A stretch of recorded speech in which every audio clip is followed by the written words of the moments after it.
So today I am celebrating Engineers Day, which is not a well-known day to be celebrating.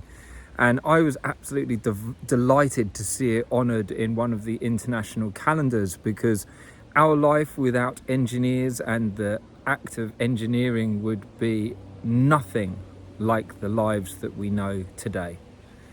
Every ounce of comfort that we have become familiar with, from the design of a fork to the buildings that we live in, is almost solely due thanks to engineers and the engineering mind that sees problems, that sees issues and finds creative solutions for them.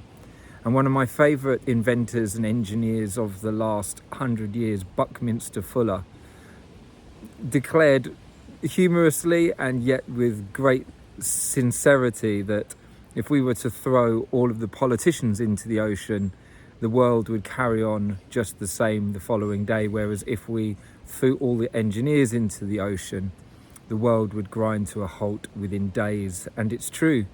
We need engineers to maintain and sustain all of the power networks, all of the machines that we have become so familiar with and dependent upon.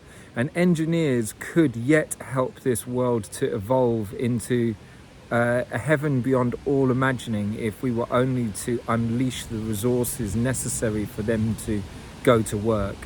Unfortunately, so much work that engineers do is shaped by the financial structures and the profit structures of corporations that are not necessarily focusing our most creative minds on the most life-changing solutions for our planet. In fact, they are mostly engaged with whatever pays most, whatever can be profited from most.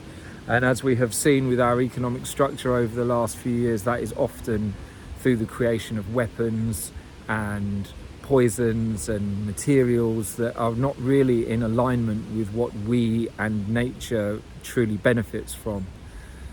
And yet we can see that where engineers apply their ingenuity in that way that's in harmony with our environment, incredible things can be achieved.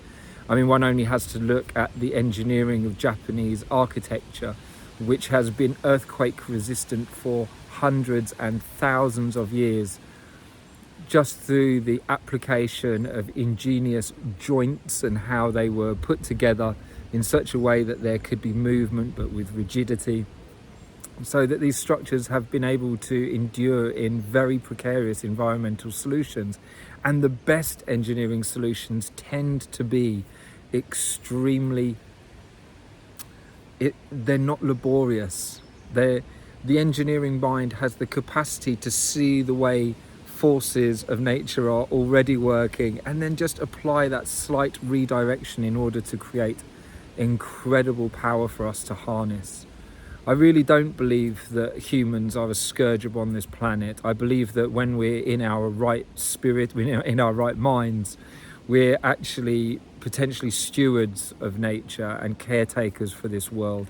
And there isn't, some people might think that engineering is immediately in contradiction to the natural world, and I don't believe it is at all. I believe it's an extension of the natural world. We ourselves are nature, and when we apply our intelligence, our native intelligence, then we can create incredible things that are still in alignment with the rest of life on this planet. So here today to give thanks to our ancestors and all the engineering that went into creating the modern world. Let's take a moment to celebrate Engineers Day.